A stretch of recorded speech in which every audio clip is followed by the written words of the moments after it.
Hello, good evening. स्वागत है आपका झारखंड एलिजिबिलिटी टेस्ट में। जो कॉमर्स का सेक्शन है उसमें हम लोग अकाउंटिंग स्टार्ट करेंगे और आपसे अनुरोध हुआ कि एक कॉपी और पेन भी लेके बैठिए ताकि हम लोग वहाँ पे कुछ कुछ इम्पॉर्टेंट पॉइंट नोट करेंगे। ऐसे आप वीडियो में देख के बना भी सकते हैं अपना नोट्स। तो चलिए स्टार्ट करेंगे हम लोग अकाउंटिंग से रिलेटेड, क्योंकि यहाँ पे भी बहुत सारा सेक्शन है, 10 सेक्शन है, आप जानते ही होंगे। और आपका पेपर 1 वो अलग है और पेपर 2 है ये अकाउंटिंग, मतलब आपका कॉमर्स से रिलेटेड। और आप जानते ही होंगे कि अभी जेट का नोटिफिकेशन आया है और अभी बहुत सारा बाकी है। ये आपका दूसरा स्टेट भी निकालेगा अभी कुछ दिन में, बिहार भी सुन रहे हैं निकालने वाला है। तो आप कृपया करके अभी से तैयारी में लग जाइए, ताकि क्योंकि कोर्स बड़ा है। आप देखे होंगे सिलेबस 10 सेक्शन है अकाउंटिंग में और अच्छा खासा वेटेज रखता है आपका। तो चलिए शुरू करते हैं। अकाउंटिंग किसे कहते हैं? तो accounting is the process of identifying, measuring and communicating information to permit judgement and decision by the users of account. तो यूजर्स ऑफ अकाउंट्स हम लोग अभी थोड़ी देर में समझेंगे। यूजर्स ऑफ अकाउंट्स ये किसे कहते हैं? तो अकाउंटिंग खातों के उपयोगकर्ताओं द्वारा निर्णय और निर्णय लेने की अनुमति देने के लिए जानकारी की पहचान करने और अपने मापने और संचार करने की प्रक्रिया है। तो जैसा कि आपको मैंने बोला यूज़र्स ऑफ अकाउंट्स, इसके बाद हम लोग समझेंगे। तो यूज़र्स ऑफ अकाउंट्स आप नोट्स कीजिए। पहले तो आप ट्रिपल ए का फुल फॉर्म लिखिए। ट्रिपल ए का फुल फॉर्म क्या है? एक अलग से पेज बनाइएगा, वहाँ पे सिर्फ फुल फॉर्म लिखिएगा। तो अमेरिकन अकाउंटिंग एसोसिएशन आप नोट कीजिए।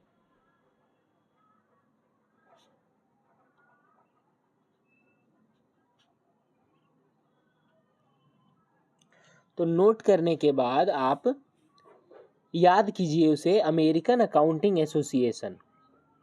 चलिए आगे बढ़ते हैं।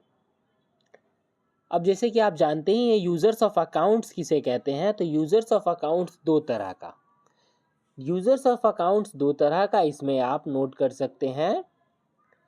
एक इंटरनल होता है और एक एक्सटर्नल होता है। ठीक है। इंटरनल में आपका ओनर, मैनेजमेंट एंड एम्प्लॉय। क्या है ये? जो इंटरनल मेंबर हैं वो बिजनेस के अंदर के मेंबर होते हैं। अभी तो ये गो थ्रू लेक्चर है, इससे आप मतलब कि आपका रूटीन बना रहे, इसलिए हम लोग बेसिक्स से चल रहे हैं। क्योंकि अभी अगर हम एडवांस में चलने लगेंगे तो आप बोलिएगा बेसिक्स कहाँ गया।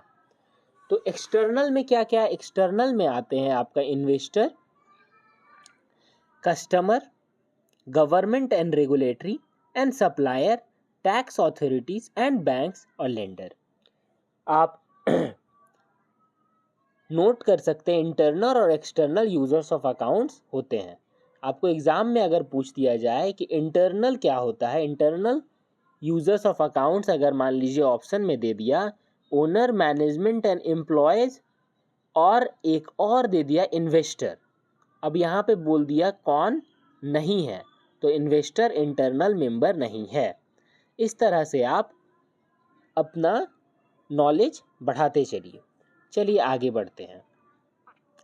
अब जिसे देखिए accounting. Accounting is the art of recording, classifying and summarising in a significant manner and in terms of money, transactions and events which are in the part of at least of a financial character and interpreting the result thereof। तो accounting में क्या क्या record किया जाता है? इसमें record एक classifying, summarising, मतलब कि छोटे छोटे तौर पर इसे रिकॉर्ड करना, उसे क्लासिफाइंग करना, और समराइजिंग मतलब उसे अच्छे तरीके से, ताकि व्यक्ति को समझ में आ सके। अब यहाँ पे हिंदी में पहले तो आप जो पेज में ट्रिपल ए का फुल फॉर्म, उसके नीचे दूसरा रखिए AICPA का फुल फॉर्म लिखिए, American institute of certified public accountants. ये फुल फॉर्म है AICPA का। तो आप लेखांकन एक महत्वपूर्ण तरीके से और पैसे लेन देन और घटनाओं के संदर्भ में रिकॉर्डिंग, वर्गीकरण और संक्षेपण करने की कला है जो कम से कम वित्तीय चरित्र के होते हैं और उसके परिणाम की व्याख्या करते हैं। तो इसमें रिकॉर्डिंग, वर्गीकरण और संक्षेपण आता है, मतलब रिकॉर्डिंग, क्लासिफाइंग एंड समराइजिंग। आपको मेरे तरफ से अगर कुछ नॉइस आ रहा होगा तो ये मेरे ख्याल से नेचर का नॉइस हो सकता है, जैसे बर्ड्स का, और आप डॉग भी रख सकते हैं क्योंकि एक बगल में डॉग भी रखा है। तो चलिए हम लोग आगे बढ़ते हैं। मेरे ख्याल से आप अभी गो थ्रू हो लीजिए, हम लोग फिर अच्छे, मतलब अभी थोड़ा सा मन कर रहा था, मतलब मुझे अपने टेरेस में बैठ के इसे अच्छे से रिकॉर्डिंग करूं। चलिए आगे बढ़ते हैं। अब देखिए character, process, functions of accounting क्या है। ये जो ऊपर में आप देख रहे हैं IMRC और SAC जो देख रहे हैं, ये कुछ नहीं है, ये बस एक, मतलब इसी का मतलब एक तोड़ है। मतलब ये याद आप अच्छा से कर लीजिएगा तो मेरे ख्याल से बेटर रहेगा, क्योंकि ट्रिक तो याद रहता नहीं है जल्दी। तो identifying the transactions and events, measuring, recording and classifying, फिर उसमें summarising, analysis, interpreting and communicating. Exam में पूछा गया है कि अगर आप इसे सीक्वेंस में बैठाइएगा तो कैसे बैठाइएगा। आप PYQ भी मैं कुछ दिन के बाद आपको दिखाऊंगा कि किस तरह से पूछा जाता है क्वेश्चन। तो आइडेंटिफाइंग माफ़ कीजिएगा तो शुरू में identifying the transactions and events, फिर है मेजरिंग, फिर है रिकॉर्डिंग, फिर है क्लासिफाइंग, फिर summarising, analysis, interpreting and communicating. जिसमें आप जान सकते हैं कि रिकॉर्डिंग हम लोग जनरल में करते हैं, क्लासिफाइंग लेजर में करते हैं, फिर एनालिसिस ट्रायल बैलेंस में, और इंटरप्रिएटिंग में P&L अकाउंट बनाते हैं, और कम्युनिकेटिंग में हम लोग बैलेंस शीट बनाते हैं। अब हम लोग आगे बढ़ते हैं। तो ब्रांच ऑफ अकाउंटिंग क्या क्या है। तो ब्रांच ऑफ अकाउंटिंग में फाइनेंशियल अकाउंटिंग है, कॉस्ट अकाउंटिंग है, मैनेजमेंट अकाउंटिंग और सोशल रिस्पॉन्सिबिलिटी अकाउंटिंग है। मतलब कि कुछ दिन ये फीवर अभी कुछ दिन में चला है, पता नहीं सब घर में मेंबर को हो गया है, मुझे भी थोड़ा सा जुकाम और खांसी हो गया है। तो फाइनेंशियल अकाउंटिंग क्या कहता है, it is the process of identifying, measuring, recording, classifying, summarizing, analyzing, interpreting and communicating the financial transactions and event। Financial transaction को रिकॉर्ड करता है फाइनेंशियल अकाउंटिंग। इसमें बहुत सारा चीज़ भी बटा हुआ है, जैसे मेजरिंग, रिकॉर्डिंग करेगा, समराइज करेगा, एनालिसिस करेगा और इंटरप्रिएटिंग एंड कम्युनिकेटिंग करेगा। फिर कॉस्ट अकाउंटिंग, नाम से ही पता चलता है कि controlling the cost of unit produced. It is the part of accounting which is concerned with the process of accounting and controlling the cost of unit produced or service rendered by the business enterprise। फिर management accounting है, नाम से पता चल रहा है कि manage से रिलेटेड है, मतलब इफिशिएंटली मैनेजमेंट करेगा। It is the part of accounting which is concerned with the decision making process of the management. फिर सोशल रिस्पॉन्सिबिलिटी अकाउंटिंग क्या है, it is the part of accounting which is concerned with the process of identifying, measurement and communicating the transaction made by the business enterprise to the society in which business enterprise is born and thereafter grows। अभी इसका हम लोग अच्छे से विश्लेषण भी करेंगे आगे। देखिए वहीं पे इसका हिंदी दिया हुआ है, आप चाहिए तो हिंदी भी पढ़ सकते हैं। जैसे कि शुरू में था कॉस्ट फाइनेंशियल अकाउंटिंग, तो यह एक वित्तीय लेन देन और घटनाओं की पहचान करने, मापने, रिकॉर्ड करने, वर्गीकृत करने और सारांश करने, विश्लेषण करने, व्याख्या करने और संचार करने की प्रक्रिया है। फिर लागत लेखांकन मतलब कॉस्ट अकाउंटिंग, लागत लेखांकन कॉस्ट अकाउंटिंग, और फिर प्रबंधकीय लेखांकन मतलब मैनेजमेंट अकाउंटिंग और सोशल रिस्पॉन्सिबिलिटी अकाउंटिंग नीचे वाला।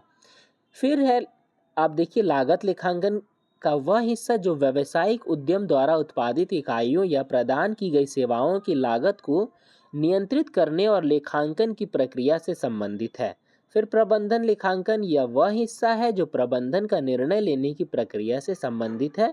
सामाजिक उत्तरदायित्व लेखांकन किसे कहते हैं, यह लेखांकन का वह हिस्सा है जो व्यवसाय उद्यम द्वारा उस समाज में किए गए योगदान की पहचान माप और संचार करने की प्रक्रिया से संबंधित है, जिसमें व्यवसायिक उद्यम पैदा होता है, उसके बाद बढ़ता है। अब अकाउंटिंग प्रिंसिपल और सिद्धांत हम लोग समझेंगे, जिसमें कॉन्सेप्ट और कन्वेंशन दोनों आता है। आप कॉन्सेप्ट और कन्वेंशन दोनों देख सकते हैं। आप जैसे ही जान सकते हैं, मैं एक आपसे बात शेयर करता हूँ कि यहाँ पे अभी झारखंड में बहुत सारा कोचिंग है। आप पहले कोचिंग करने से पहले वहाँ का डेमो ज़रूर देख लीजिएगा, क्योंकि डेमो में ही आपको पता चल जाएगा कि कैसा वो पढ़ा रहे हैं। क्या करते हैं ना वो लोग, ना अभी बता रहे हैं आपको कि शुरू में एकदम बड़ा अच्छा वादा करेंगे और फिर ना ऐसा पढ़ाएंगे ना कि आप बस वो समझ लीजिए कि आप अपना पढ़ा रहे हैं और अपना पैसा निकाल रहे हैं, और बोलेंगे बहुत कम पैसा में पढ़ा रहे हैं वगैरह वगैरह। मतलब पूरा मार्केट बन चुका है झारखंड में भी लूटने के तो नहीं, मतलब कि पढ़ाते हैं पर लेकिन बहुत कम ही टीचर है जो मतलब अपना सिद्धांत, जैसे यहाँ पे अकाउंटिंग प्रिंसिपल, अपने सिद्धांत को फॉलो नहीं करते हैं, वो बस खाना पूर्ति करते हैं।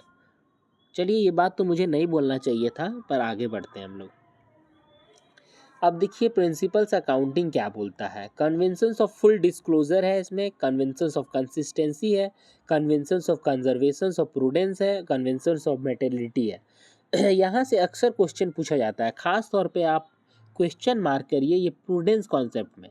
प्रूडेंस कॉन्सेप्ट हमेशा मतलब यहाँ से क्वेश्चन पूछेगा ही पूछेगा, कि ज़्यादा चांस है प्रूडेंस पूछने का। तो हम लोग आगे देखेंगे कि फुल डिस्क्लोजर किसे कहते हैं, कंसिस्टेंसी किसे कहते हैं, प्रूडेंस कॉन्सेप्ट किसे कहते हैं, और मेटेरियलिटी कॉन्सेप्ट मतलब भौतिकता का सम्मेलन किसे कहते हैं। अब इसमें अकाउंटिंग कंसेप्ट एंड एजम्पशंस में ये क्या क्या कॉन्सेप्ट है, तो बिजनेस एंटिटी कॉन्सेप्ट है, मनी मेजरमेंट कंसेप्ट है, गोइंग कंसर्न कंसेप्ट है, अकाउंटिंग पीरियड कंसेप्ट है, कॉस्ट कंसेप्ट है, हिस्टोरिकल कॉस्ट कंसेप्ट है, ड्यूअल एस्पेक्ट कॉन्सेप्ट है, रेवेन्यू रिकॉग्निशन कंसेप्ट है, मैचिंग कॉन्सेप्ट है, ऑब्जेक्टिविटी कॉन्सेप्ट शामिल है। अब एक एक करके हम लोग समझेंगे कि ये क्या कहता है आपका कॉन्सेप्ट। तो बिजनेस एंटिटी कॉन्सेप्ट क्या बोलता है। According to this concept, business is related as a separate entity distinct from owner and all other economic proprietor. मतलब बोल रहा है कि बिजनेस अलग है, ओनर अलग है। Business unit should have completely separate set of books. मतलब बिजनेस का अलग बनेगा। We have record to business transactions from firm point of view, not the point of view of the proprietor. मतलब मालिक के तौर पर नहीं, बिजनेस का अलग फॉर्म बनेगा और मालिक का अलग बनेगा। और मनी मेजरमेंट कॉन्सेप्ट क्या करता है, इसमें वही ट्रांजैक्शन रिकॉर्ड होगा जो टर्म्स ऑफ मनी से रिलेटेड रहेगा। In other words, information which can not express in terms of money is not included in accounting records. मतलब कहता है कि अगर वो मनी से रिलेटेड नहीं है तो रिकॉर्ड नहीं किया जाएगा। और गोइंग कंसर्न कॉन्सेप्ट क्या कहता है, तो गोइंग कंसेप्ट कहता है कि आप जो स्टार्ट किए हैं बिजनेस, वो लंबे अंतराल तक चलते रहेगा। मतलब कि the financial statement are normally prepared on the assumption that an enterprise is a going concern and will continue in operation for the foreseeable future। मतलब कि भविष्य में चलते रहेगा। It is known as continuity assumption. तो continuity assumption किसे कहेंगे, कौन सा कंसेप्ट को, तो गोइंग कंसर्न कॉन्सेप्ट को कहेंगे। अब देखिए उसका हिंदी भी यहाँ पे है, आप हिंदी यहाँ से पढ़ सकते हैं। तो जैसे गोइंग कंसर्न कॉन्सेप्ट का तीसरा वाला है, वित्तीय विवरण आमतौर पर इस धारणा पर तैयार किया जाता है कि एक उद्यम एक चालू संस्था है और निकट भविष्य में भी चालू रहेगा। इस निरंतरता धारण के रूप में भी जाना जाता है। तो जो मैंने कहा वही यहाँ पे हिंदी में लिखा गया है। और धन मापन अवधारणा, जो जानकारी धन के रूप में व्यक्त नहीं की जा सकती उसे लेखांकन रिकॉर्ड में शामिल नहीं किया जाएगा। और व्यवसायिक मतलब बिजनेस एंटिटी कॉन्सेप्ट, मतलब बही का, जिसे इसमें पूरा मैं रीड कर देता हूँ। इस धारणा के अनुसार एक व्यवसाय को एक अलग इकाई के रूप में माना जाता है, अर्थात उसे मौलिक और अन्य सभी आर्थिक स्वामित्व से अलग व्यवसायिक इकाई के पास बही खाता का एक बिल्कुल अलग सेट होना चाहिए, और हमें व्यवसायिक लेन देन को फर्म के दृष्टिकोण से रिकॉर्ड करना चाहिए, न कि मालिक के दृष्टिकोण से। अब आगे बढ़ते हैं हम लोग। तो गोइंग कंसर्न कंसेप्ट आप समझ ही चुके होंगे। तो आगे बढ़ते हैं हम लोग। अभी क्वेश्चन आप लोग को अभी मैं करवाऊंगा आगे लेक्चर में। यहाँ पे असिस्टमेंट ईयर और प्रीवियस ईयर का डिफिनेशन बताया गया। असिस्टमेंट ईयर किसे कहते हैं? जैसे असिस्टमेंट ईयर पिछले मतलब चालू वर्ष को असिस्टमेंट ईयर कहेंगे, प्रीवियस तो 1 साल पहले का, ठीक है। अब जैसे यहाँ पे अकाउंटिंग पीरियड एजम्पशन किसे कहते हैं? मतलब जो अंतराल में रिकॉर्ड हो रहा है, जैसे 31 मार्च से 1 अप्रैल के बीच में जो हम लोग का ईयर रिलेटेड है, it is also known as periodicity concept और time period as per going concern assumptions. An indefinite life of entity is assumed, so the economic life of enterprise artificially split in periodic interval, which also known as an accounting period। जैसे accounting period है यहाँ पे 22, 23, 23, 24, 24, 25, ये accounting period ऐसा करके होता है। Cost concept और हिस्टोरिकल कॉस्ट किसे कहते हैं? The value of an asset in determined on the basis of historical cost. मतलब कि जो भी वैल्यू हम लोग लेंगे बिजनेस में, हिस्टोरिकल कॉस्ट के हिसाब से लेंगे। अगर हम लोग को घाटा हो रहा है तो हिस्टोरिकल कॉस्ट के हिसाब से तय करेंगे, फ़ायदा हो रहा है तो हिस्टोरिकल कॉस्ट के हिसाब से जांच करेंगे। The cost is basics of the valuations of assets in the financial statement. अब ड्यूअल एस्पेक्ट कॉन्सेप्ट क्या बोलता है? मतलब हम लोग इसमें रिकॉर्ड करेंगे टू फोल्ड इफेक्ट, मतलब कि एक डेबिट और एक क्रेडिट। रेवेन्यू रिकॉग्निशन कंसेप्ट क्या कहता है? Is mainly concern with the revenue being recognised in the income statements। recognize revenue measuring recording and income of the income statement। अब हिस्टोरिकल कॉस्ट, जैसे अगर आप मान लीजिए टेबल कहीं से खरीद रहे हैं 55,000 का, उसे बेच रहे हैं 60,000 का, तो आप टेबल मत समझिएगा 60,000 का है, आप समझिएगा 55,000 का है और उससे 60,000 हुआ, मतलब प्रॉफिट आपका 5,000 रुपया निकला। इसी को बोलते हैं हिस्टोरिकल कॉस्ट। अब यहाँ पे मैचिंग कंसेप्ट, एक्यूरल कंसेप्ट और ऑब्जेक्टिविटी कंसेप्ट है। तो मैचिंग कॉन्सेप्ट क्या कहता है? मिलान अवधारणा। मिलान अवधारणा उस अवधि के दौरान मान्यता प्राप्त राजस्व से संबंधित खर्चों को घटाकर किसी विशेष अवधि में हुए लाभ या हानि की मात्रा का पता लगाने की सुविधा प्रदान करता है। The matching principles facilitate to ascertain the amount of profit and loss incurred in a particular period by deducting the related expenses from the revenue recognized during period। वही टेबल वाला एग्जाम्पल ले लीजिए आप, कि जो समय खरीदा गया और बेचा गया उसी के हिसाब से, मतलब उस पीरियड के बीच में। एक्यूरल कंसेप्ट इम्पॉर्टेंट है, इसे आप नोट कर लीजिए। In this concept the effect of transaction and other event recognise on mercantile basis. इस अवधारणा में लेन देन और अन्य घटनाओं के प्रभावों को व्यापारिक आधार पर पहचाना जाता है, यानी जब वे घटित होते हैं और उन्हें लेखांकन रिकॉर्ड में दर्ज किया जाता है और उस अवधि में वित्तीय विवरण में रिपोर्ट किया जाता है जिसे वे संबंधित है। मतलब कि अगर हम रिकॉर्ड करेंगे आज लॉस को, तो मेरे लिए फ़ायदा ही है। वस्तुनिष्ठता अवधारणा मतलब ऑब्जेक्टिविटी कंसेप्ट किसे कहते हैं? इस सिद्धांत के लिए आवश्यक है कि खातों की पुस्तकों में दर्ज प्रत्येक लेन देन घटनाओं के समर्थन में पर्याप्त साक्ष्य हो, मतलब एक प्रूफ होना जरूरी है, एविडेंस टू सपोर्ट इट। आगे बढ़ते हैं। यहाँ पर रेवेन्यू इनकम के एग्जाम्पल के तौर पर समझाया गया है। 2023-24 में रेवेन्यू इनकम 40, एक्सपेंसेस 10,000 और 20,000। ये अभी हम लोग क्वेश्चन जब बनाएंगे तो उसका ये PDF यहाँ पर डाल दिया गया है। अब देखिए कन्वेंशंस ऑफ फुल डिस्क्लोजर किसे कहते हैं? मतलब कि इस प्रिंसिपल में ऑल सिग्निफिकेंट इन्फॉर्मेशन होगा, मतलब जितना जानकारी है इकोनॉमिक अफेयर्स में शुड बी कम्प्लीटली डिस्क्लोज्ड। हमें वहाँ पे उस प्रोविजंस को डिस्क्लोज करना पड़ेगा जो हमारे बिजनेस के लिए उपयोगी है। और कंसिस्टेंसी क्या बोलता है? तो ये कंसिस्टेंसी 1 ईयर टू अनदर, मतलब 1 साल से दूसरे साल तक सेम चलेगा।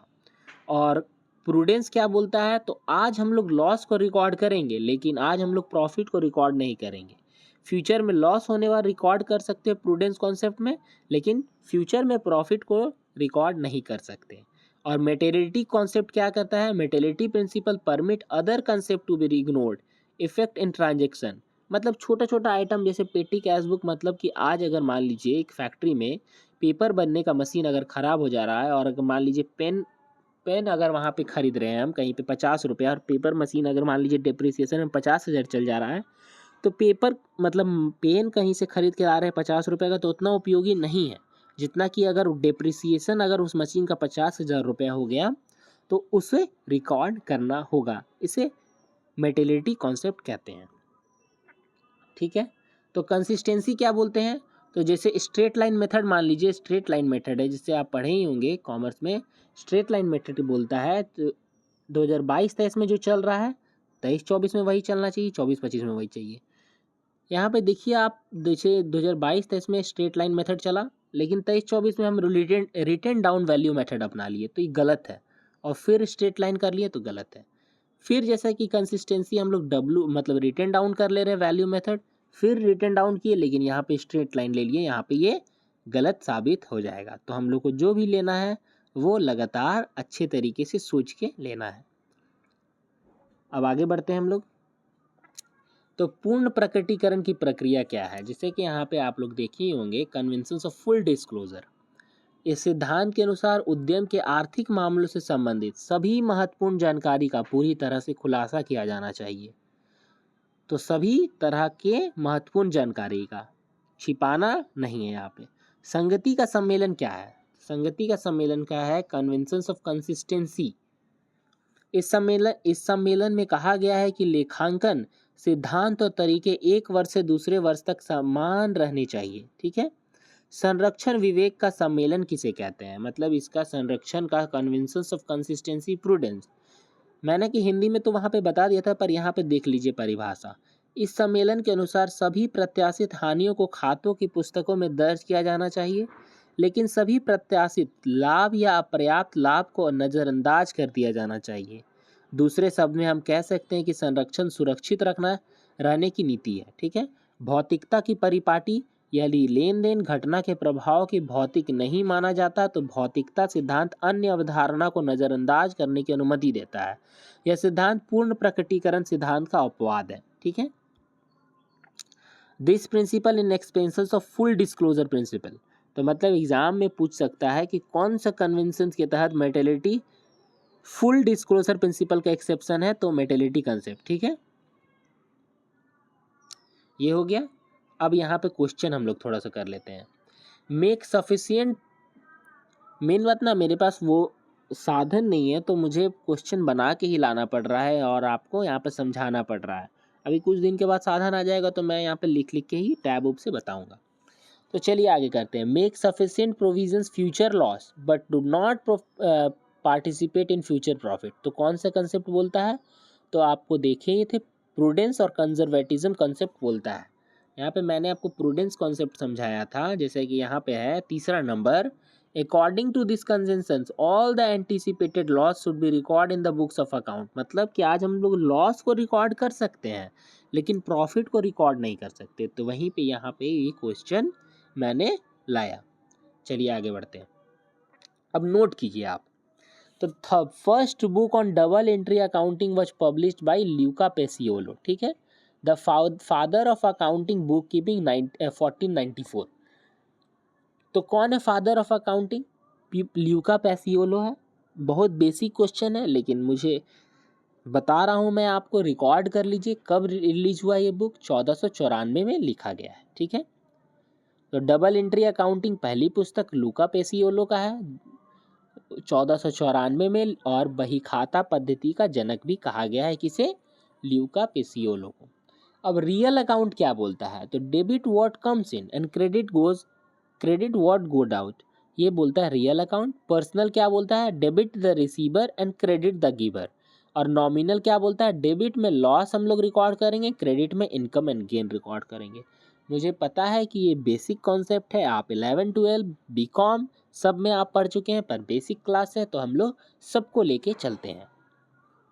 अब देखिए, अमेरिकन अप्रोच कंसेप्ट क्या किसे कहते हैं, तो अमेरिकन अप्रोच कॉन्सेप्ट में एसेट्स अगर इंक्रीज होगा तो उसे डेबिट और डिक्रीज होगा तो क्रेडिट करते हैं। लाइबिलिटी अगर इंक्रीज होगा तो क्रेडिट और डिक्रीज होगा तो डेबिट। कैपिटल अगर इंक्रीज होगा तो क्रेडिट करेंगे और डिक्रीज होगा तो डेबिट करेंगे। और इनकम अगर इंक्रीज होगा तो क्रेडिट करेंगे और डिक्रीज होगा तो डेबिट करेंगे। एक्सपेंसेस अगर इंक्रीज होगा तो डेबिट और डिक्रीज होगा तो क्रेडिट। अभी तो हम लोग यहीं तक चलेंगे और फिर उसके बाद हम लोग आगे बढ़ते हैं कि आगे का लेक्चर हम लोग अगले दिन स्टार्ट करेंगे। मानते हैं कि यहाँ पे थोड़ा सा वातावरण ठीक नहीं है, मतलब कि आवाज़ आ रहा होगा, पर मैं आपसे निवेदन करूँगा कि आप ज़रूर अगर आप देखें वीडियो तो बताइए अभी कैसा लगा आपको। चलिए मिलते हैं अगले क्लास में। इसी तरह पढ़ते रहिए और ज़रूर कमेंट में बताइए और हो सके तो सब्सक्राइब भी कीजिए। धन्यवाद।